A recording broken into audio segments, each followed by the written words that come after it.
Hello and welcome to another episode of Out Loud. I am your host, Anthony Parker.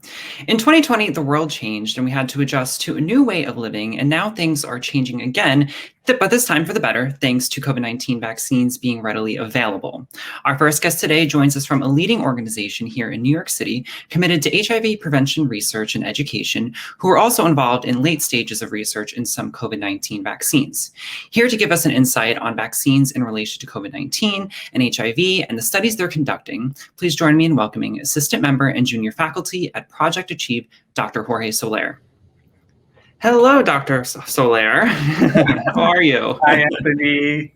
Thank you for being here today. Yes. This is awesome. Thank you.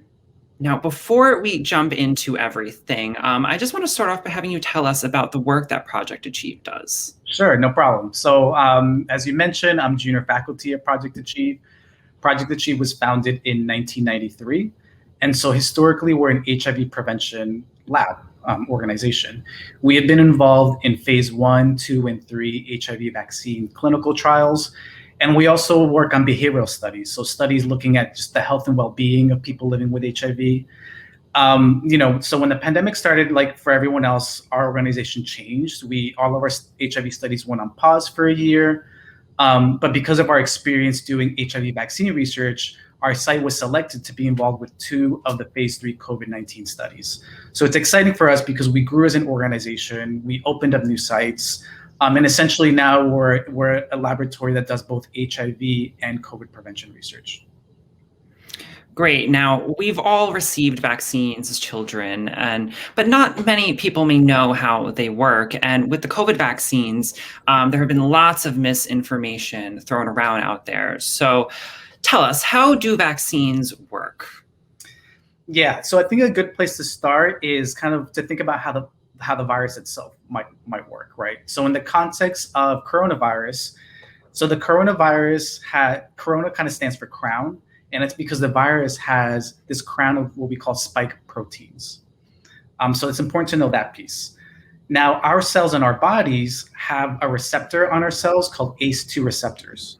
It's another type of protein on our cells. Now, unfortunately, the coronavirus uses the spike protein to lock onto these ACE2 receptors. And in a lock and key fashion, it opens up our cells. And then it can get into our cells and cause infection and then cause illness. So what vaccines do actually is they introduce instructions for our body to create copies of the spike protein that we put on our cells to then kind of trick our immune system into creating an immune response, to creating antibodies. These antibodies then latch onto that ACE2 receptor and actually prevent that spike protein from getting its its key in our lock. And so that's how the vaccines help protect us from the virus itself. So you're saying that the COVID virus itself is not injected into our bodies, correct? Like the myth that goes around out there. Exactly. And so what this makes, oftentimes when we do our education, we ask, and I'll ask you, if I show you a picture of, let's say, a handlebar, a wheel, and let's say chains, what might that make you think of?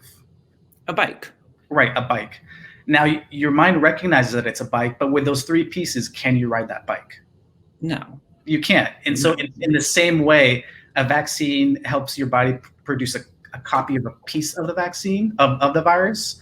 But because it's just a piece, it's actually impossible for that vaccine to cause disease. Just like it would be impossible to ride that bike only with those 3 pieces. Yet you still recognize that it's a bike by looking at those 3 pieces. So in the same way, the immune system looks at that piece and recognizes it's something foreign, but it's impossible for that one piece to cause disease. That makes sense.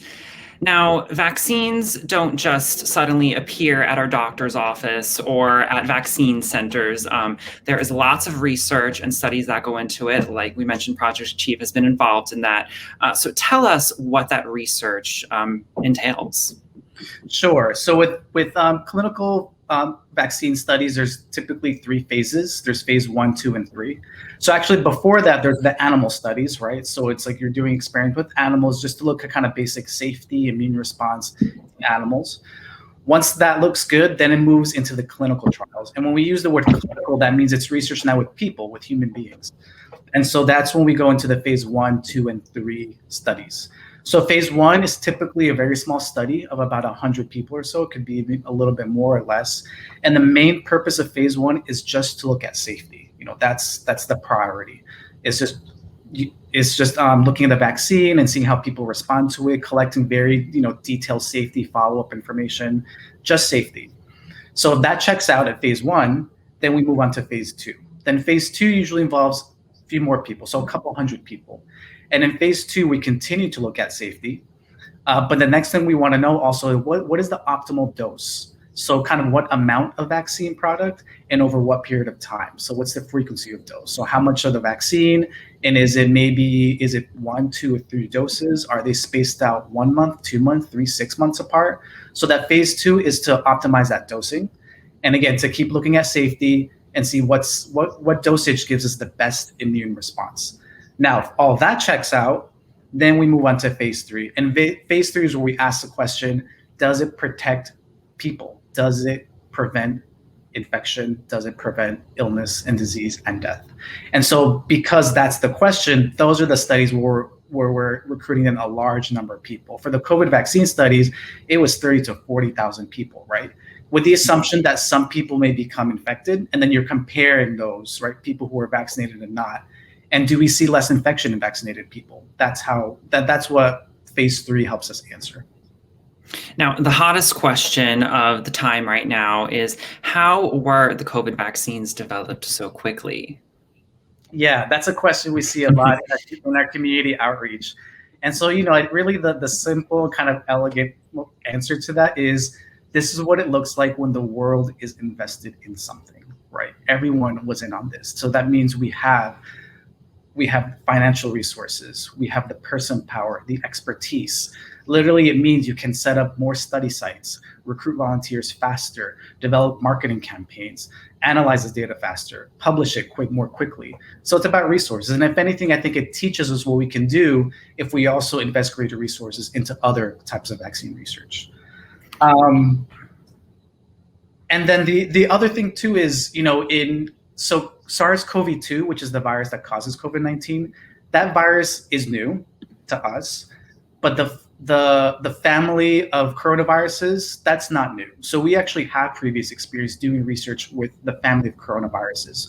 So for example, in 2003, we had the SARS outbreak, which affected many countries. It killed around 700 or so people, and that actually provided some building blocks that we use to also develop this COVID-19 research faster. So although the virus is new, we weren't starting completely from scratch. Great. Well, thanks for answering that, because there are lots of vaccine hesitancy out there.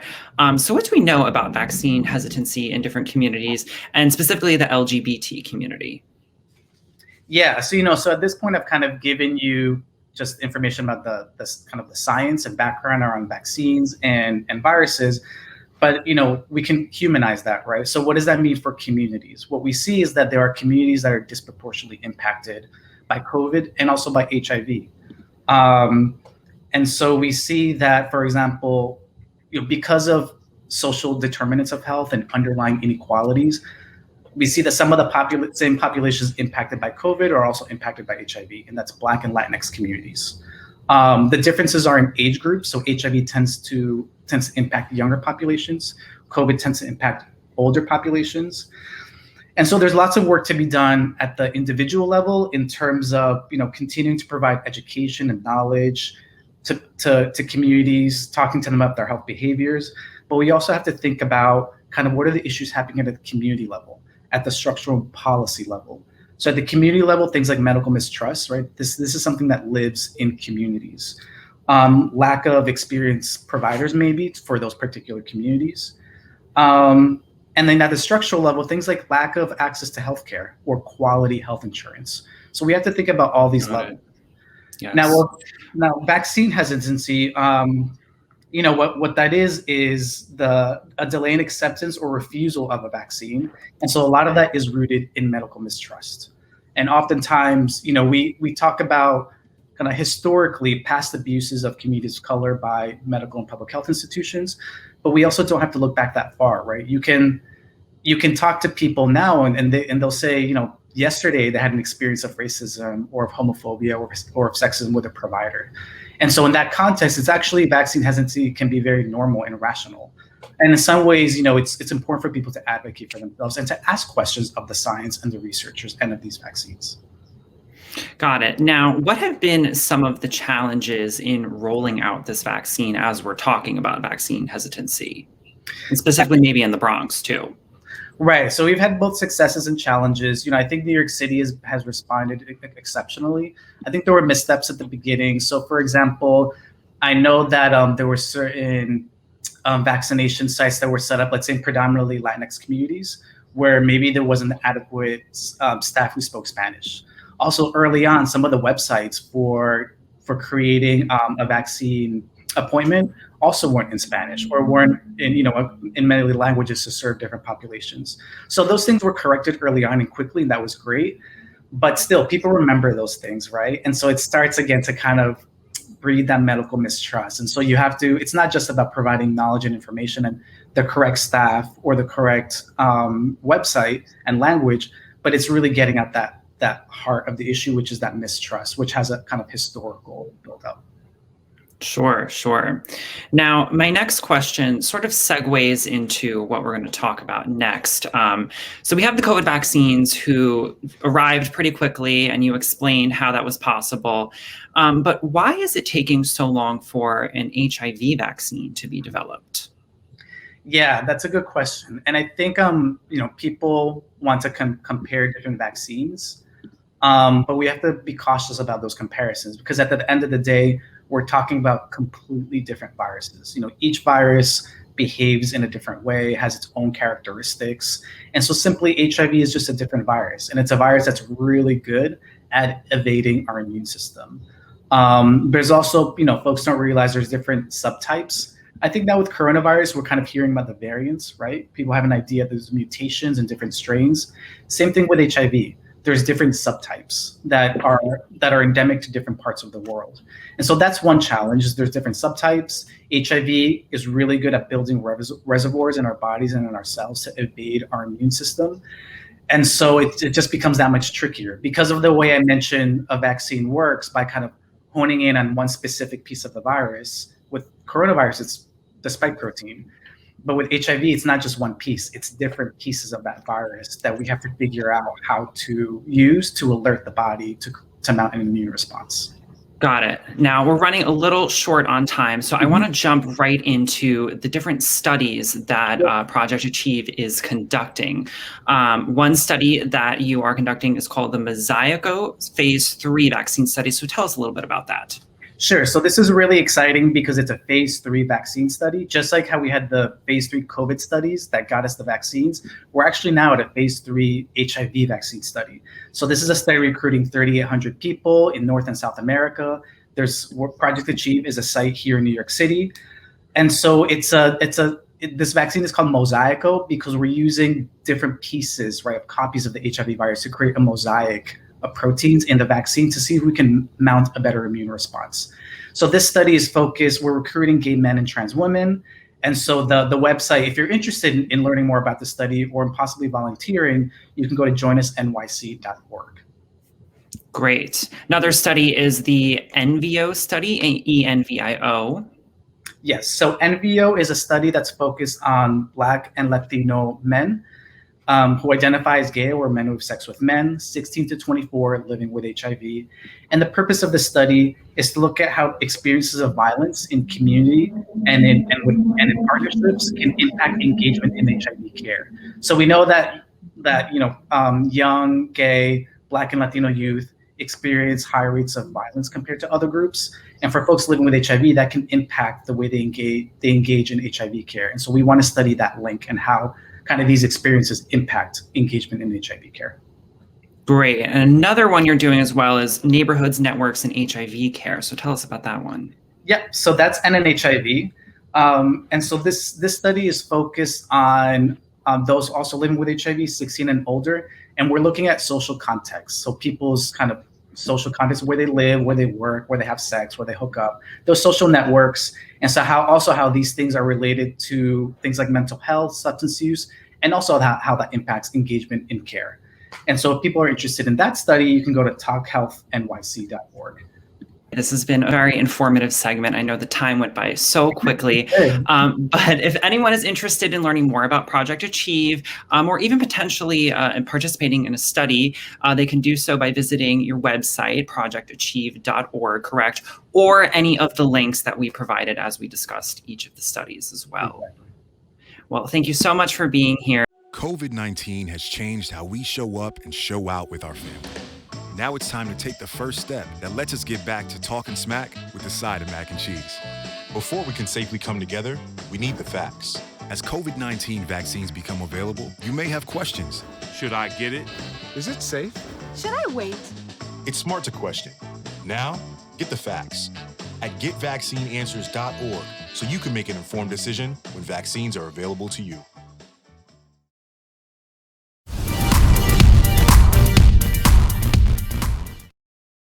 Hello, welcome back to Out Loud. I am your host, Anthony Parker. Our next guest is a writer and director whose films have screened at many film festivals around the world, including the Cannes Film Festival. And one of his latest works is an LGBTQ dark short film entitled Antoni-a, about a sex worker with a troubled past at the center of an interrogation for a murder. Here's a look at the trailer. Tell me everything that happened. Everything? Are you sure you want to know everything? It was going kind of boring until I saw him. He had no idea who I was. You knew him. You could say we had a history. Anthony. Antoni-a. My name is Antoni-a. I'm not your enemy. It's okay. Don't be scared. If you don't fight for yourself, no one else will. What do you know about fighting for your life, detective? Who are you talking to? Do I know you? You have got to tell me why you killed him. Got your placard? Your gun? Was it self-defense?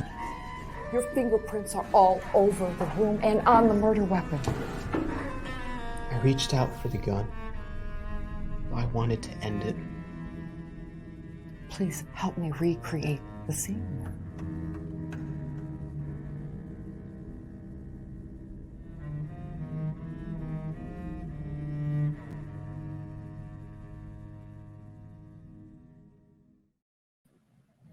Joining us now is the writer and director of Antoni-a, Miguel Miller.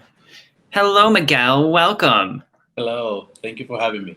Thanks for being here today. Now, on the show, we talk a lot about queer representation in TV and film, and you don't see many LGBT thriller films out there, so I'm excited to talk to you about your film today.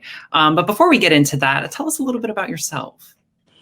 Well, I'm a filmmaker from the Dominican Republic. I went to school in Miami, where I live now, and where I make movies most of the time.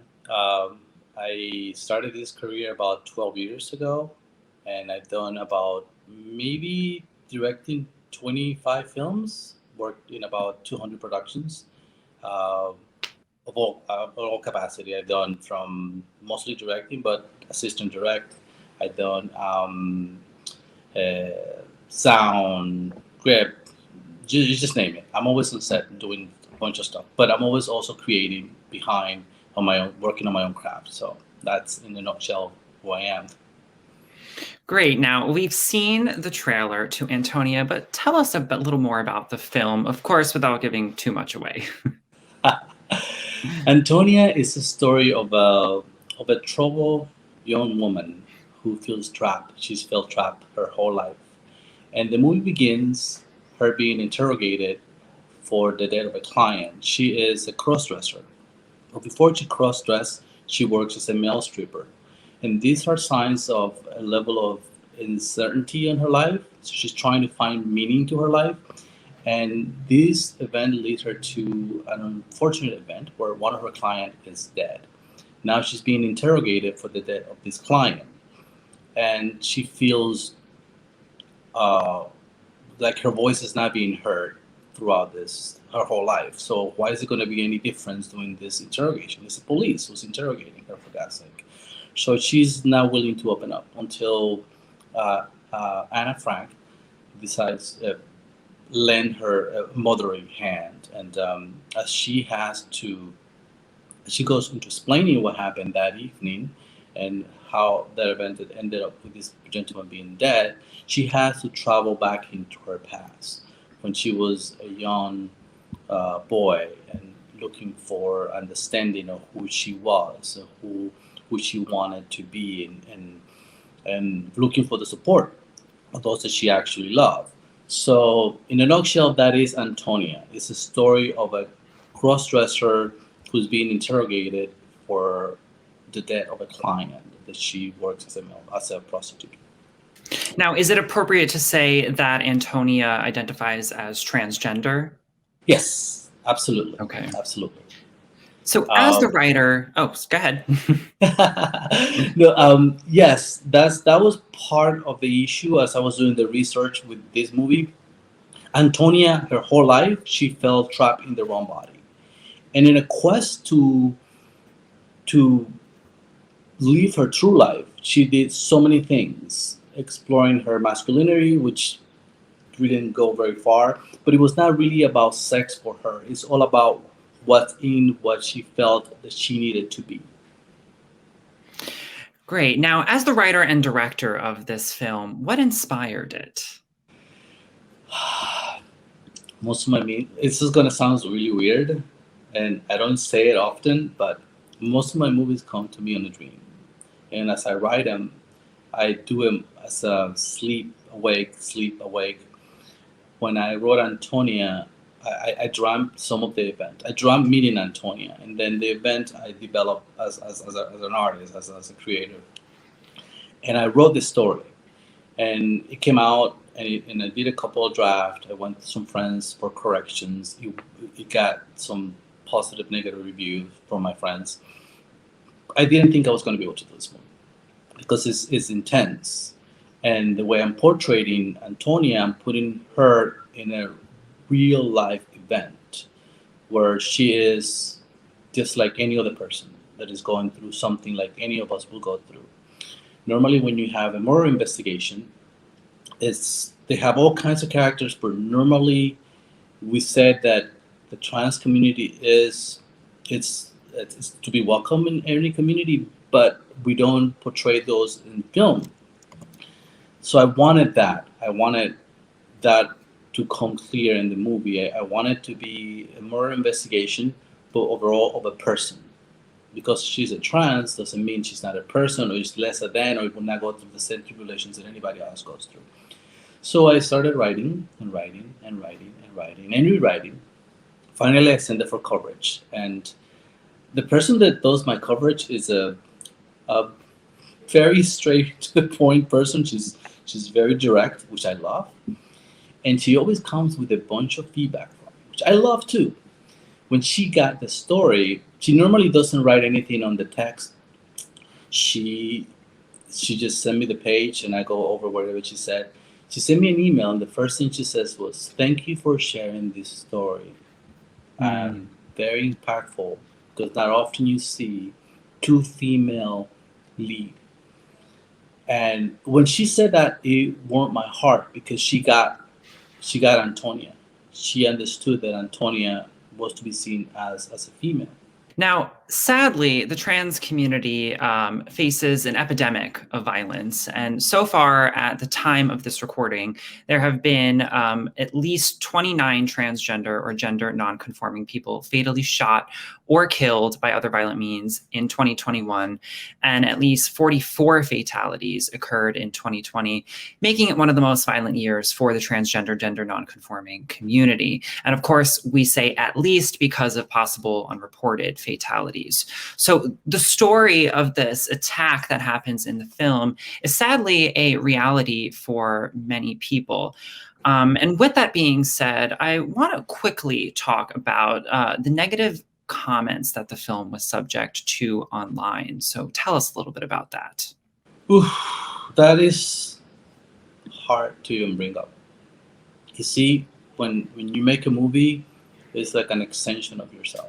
If you have any children, you know what I'm talking about. And also that will come probably weird to some people, but no, it is an extension of me. We did a little campaign to raise some funds to do a premiere for the film. And the first time I had invested on promoting the film, and the very first thing we got was hate comments. And I'm not talking about negative comments. I'm talking about hateful comments. Things that I cannot muster to bring up and say any of it. My crew was the one that saw it the first time, and they were really upset. Everybody was upset. And you go through film school and you go through so many venues and say, well, any publicity is good publicity. That's not true. Unless you're feeling it in your heart and it's something so dear to you and you feel it attacked the way it was attacked, then you feel that punch. You feel that bucket of hot water in your face. And that's what it feels like. I think it also really speaks to where we are as a society and the work that still needs to be done. Correct. And that's what I was leading to, because my question was, we're not attacking anybody in this film. We're not really condemning the church. We're not condemning any entity. We're not even confronting anyone. On the contrary, we're empowering. And it is a movie about a person that is going through an event, like I said earlier. Why were people offended by this? It really confused me. This is 2021. I was never expecting this. I was never expecting that kind of reception. And I wanted to answer to all of those emails because they were really horrible. They referred to our movie and to my character, to my baby, to my daughter as a... I get it, yeah. I cannot describe it. I wanted to answer back and I was advised not to. But the film has also been recognized and won several awards at several film festivals. So that must be amazing. Where there's a little negative, there is twice as much as positive. But if people want to support the film and keep building its momentum, they can do so by visiting the film's website, Antoni-a.com. That's Antoni-a.com, right? Yes, that's correct. Please come. If you cannot support the film for the premiere, you can also just write a positive comment or any comment you have, preferably possible. Visit us, share our page, promote the cause. We are trying to tell a story that I'm not going to say it hasn't been told, but we are finding an angle to say it in a very tangible way. I hope you can relate to that. And if you could, and you find it so, share it with the world.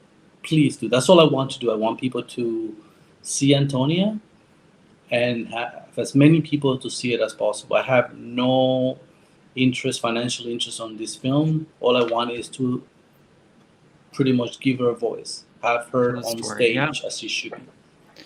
Well, thank you so much for being with us, Miguel.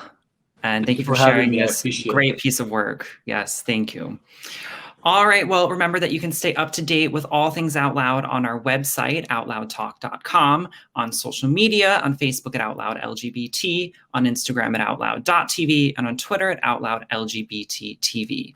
And if you are an LGBTQ plus person or organization and would like to come on the show and share the work that you are doing for the community, feel free to submit using the Be on the Show tab at the top of our website. And remember, being your true self is your greatest gift to the world. We'll see you next time here at Out Loud.